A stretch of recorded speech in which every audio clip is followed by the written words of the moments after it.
ꯃꯃꯥꯒꯤ ꯌꯨꯝꯁꯨ ꯌꯦꯡꯍꯜꯂꯛꯀꯦ ꯑꯗꯨꯒ ꯌꯨꯝ ꯑꯁ꯭ꯋꯥꯏꯒꯤ ꯌꯨꯝꯗꯣ ꯑꯩꯈꯣꯏ ꯍꯧꯖꯤꯛ ꯆꯠꯂꯤꯁꯦ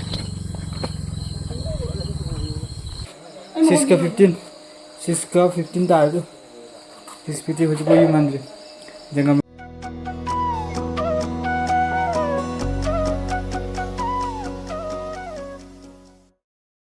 Hello ma'am, welcome back to my YouTube channel. The ma'am, ma'am, soidra ma'am ngani haina khanje. Ama brush tinga. Tung. The ma'am ai hojite tum hogalai. Ama brush tingi. Ai ji mam tu nai dene. Do ngasi tum holop ka video nam gaina. Video se nam jarak pane. Mam tu nai tungan se ila. Do ji Mamagi yumsu yengalake aduga yum aswagi kanosu yengalake viewsu yengalake na ikontate video number hore na school jatura mamdom good morning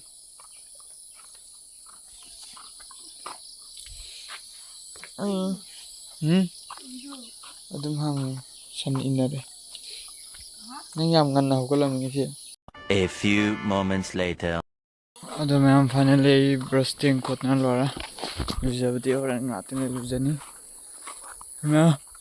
moi se kuha su leba kuha su yengalake moi ase gumda do moi se je leibudi di nungai ba but asiga kino to ba jing ka to ka sin je asi je am kwai ba asi je tani de dum leiba nungai dogi yum asiga matare to gi ada matare thap taib ching natani do moi de mogi khoha ga je yengalake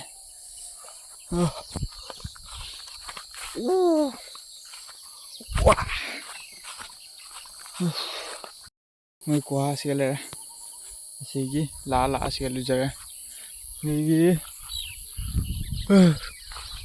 moi saje purane nungai moi keno to bumse moi pura ne akhoi ada tawga moi asia tawga ne pura difference ama leba pura nam la khangani du difference to degi moi hana siga pukri achobo ma le me adu singa lake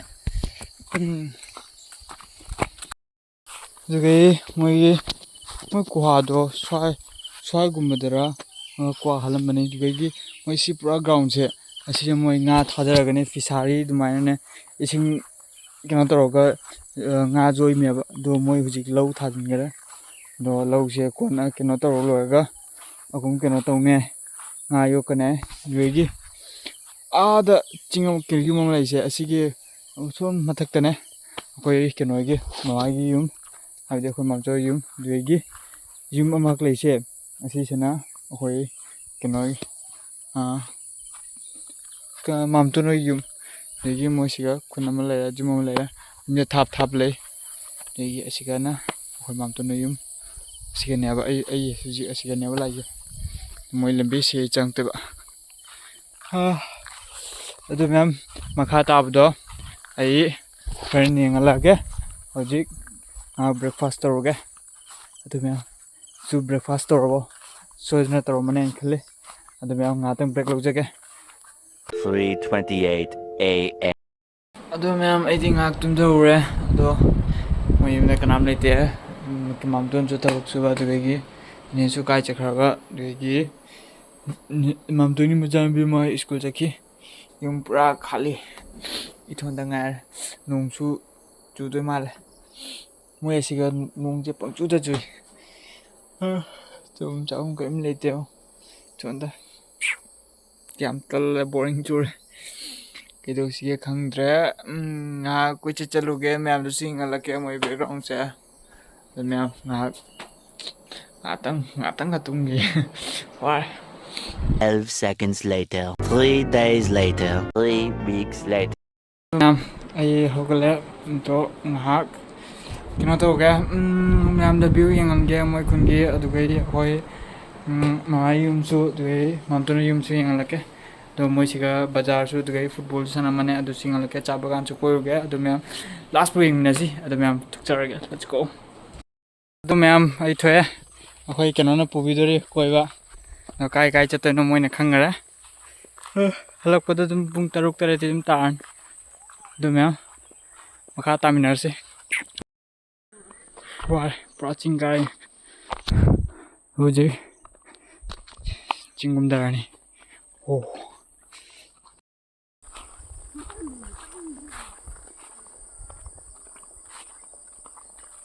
ma'am main सड़क you're main सड़क सिगलर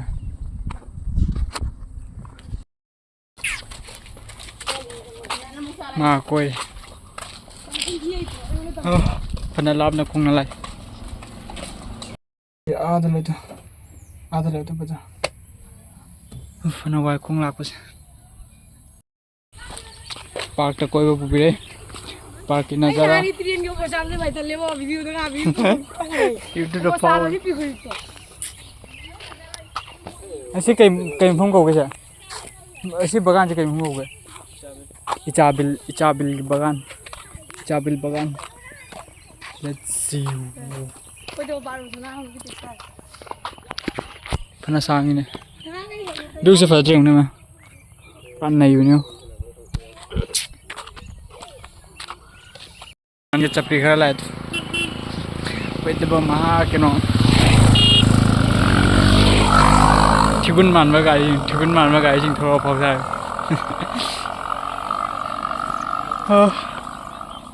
तो निंगना याद रहे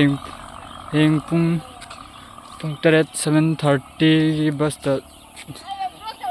ये कनो 7:30 के बस तो तुम यार 7:30 ऐसे ngasi चक्कने ले मिंदो याद रहे 7:30 दा हेंग अयुकी 7:30 दा चलानी ऑटो मुला मुझे इन ब्लॉग तो मैं मांग इकाई में है ये तो lại mèo không được chiều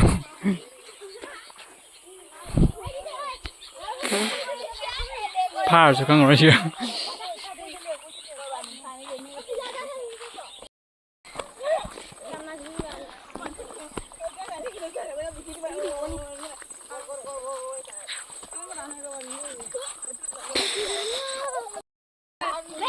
thôi hồi chiếc cái cho tôi nào hồi chiếc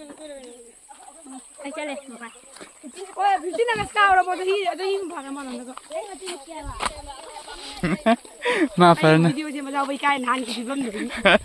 nam phiêu cái đồ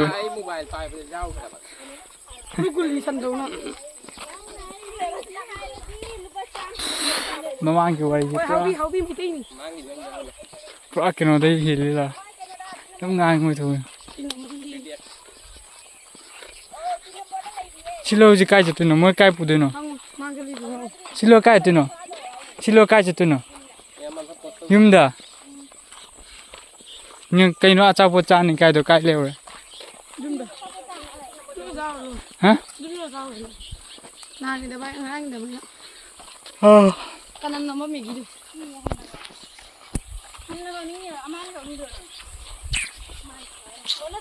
mà khơi hujik cha bangan dai thuk le nanga footballing chaluni du mathang moi gi moi bazar su yang la ke to moi bagan asigala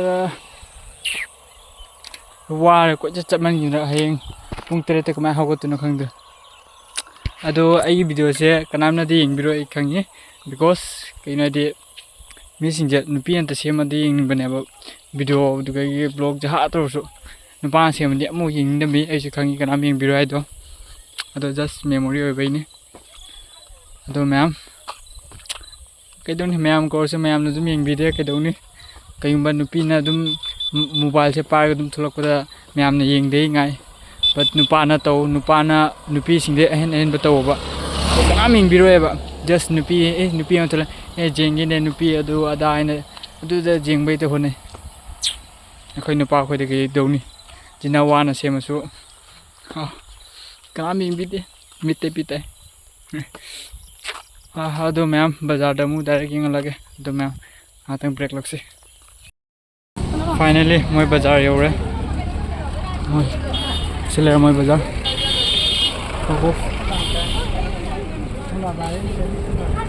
मथी Bong नमनरे football सान लोरे माने कोई लगो दा football सान लोरे दसो fill young लगे मोय लेवरे चंगसे यादे सिन बिजने पा पुद्रिबो चंगसे यादु खैदौनी जे थोंग फमगा केनम चारोगे मोय मीदी याम कर लांगने यंग फुटबॉल साना लोरगा लायो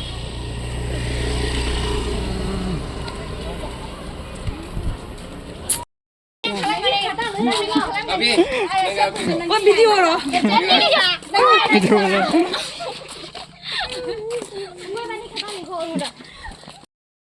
पूरा दी जा दे जा नहीं আসলে হামাইলে তো ভালো আসলো ही में भारे दे जा देबो यहाँ हो जो युम उद्री मैं अपना सिपना तो जा भितर ने मा चेन आ के अमृता खाई दे बन बन दिगा और भितर मिंग मिंग जो सोदो रे तुझे बॉक्स तो ताकि ब्रा मम्मी सिउ कमाई चल होंगे ला क्यों नहीं तुझे बा मेरा ब्रा जंगल हेलो की जिंगी रो ना 1 hour matunda gari ma lai अच्छा ये काम नहीं ब्रा मम्मी तो पूरा अरे ये ला भाई से बनों के मैं की देंग माल में इसमें की दे Yang baik yang ngomong Shelly. चेन दे आई फमा में Sain salah lah.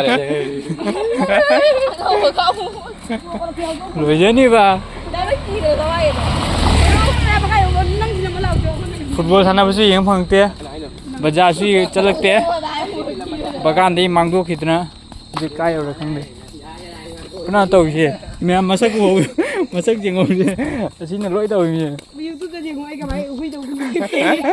ये ने कुछ नहीं को भाई हुई तो कुछ नहीं मांग सकता तो का पर यूट्यूब पे का हुई नहीं मैं फेमस हो रहे पूरा दुकान लोग लोई छुट्टी लेके हमरा सीसो ना फहोल ने संदल लाइन है कि चले मैं पूरा याद रे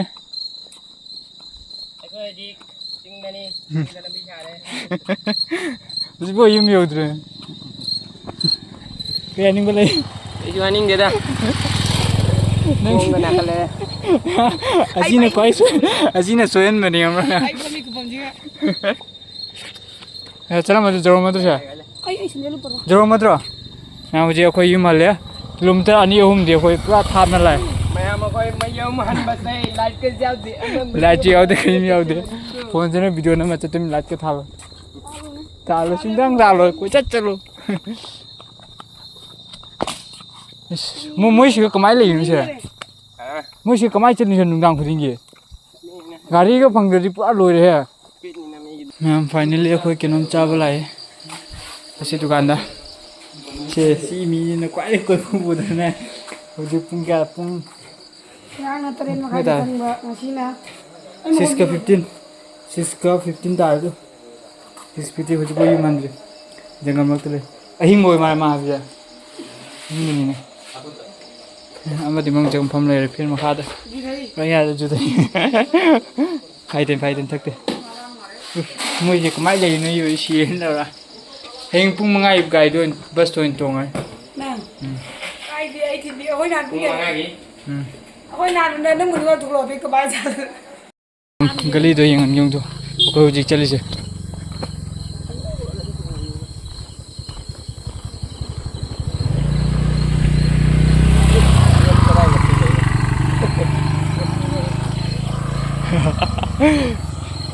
मैं चल रही हूँ लोर सीधा हो जी किलोमीटर मंगवा ली मंगे तो पानी दो ना ठंडा है 2 दिन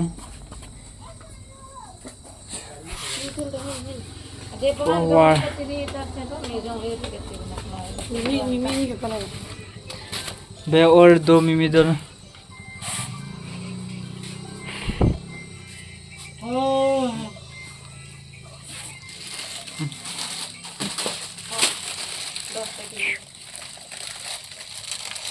cái nó ma lẹ mà không người gì bao vào này nhiều cái ma lẹ vậy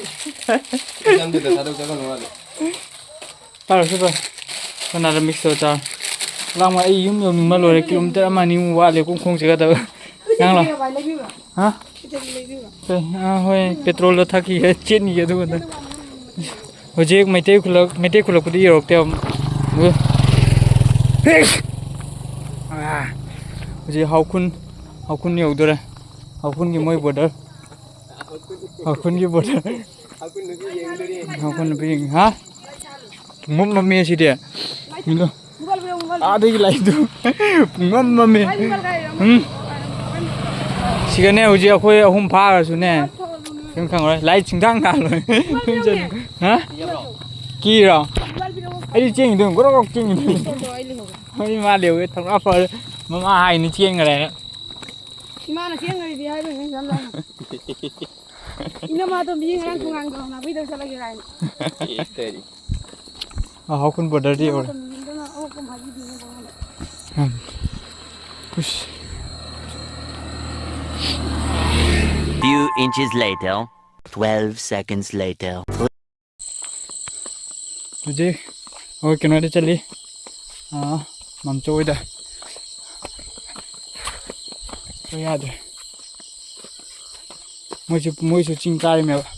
चिंग में सकते नहीं तो याद ना कहीं नहीं Ay, hani mai boleh tiga tu. Oh, betul. चलो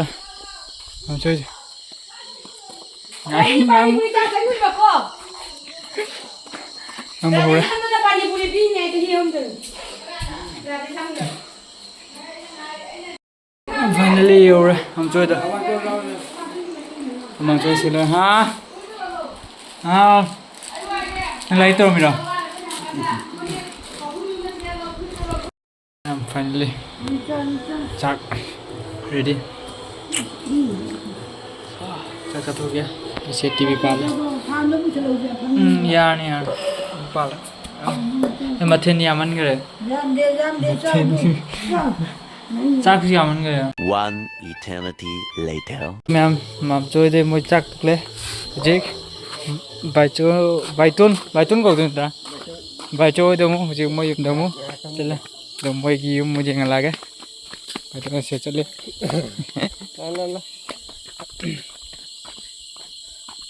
मसाई काय काय चलने पूरा मांग मत मैंने पूरा जंगल fungal they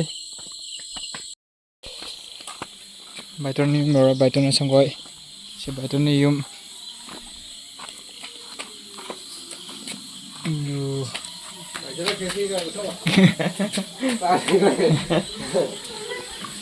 A few moments later. Finally मैं ये लोग लाया काय थुक तो सुने थुक तो Row. कहाँ हम दोनों यहाँ हो जाए हिम हल्ले जे पुंग निपान पर मखाई में तार तार मखाई निपान मखाई तार आई फिरोंडी का साइने पूरे हिमदा दो जी हिम हल्ले दो वीडियो सी मतांग सीधे लोसन जाके कांग से चाहिए नंगाई जदी लाइक शेयर सब्सक्राइब से कमेंट तो बिरमु मैं बाय बाय तुम दर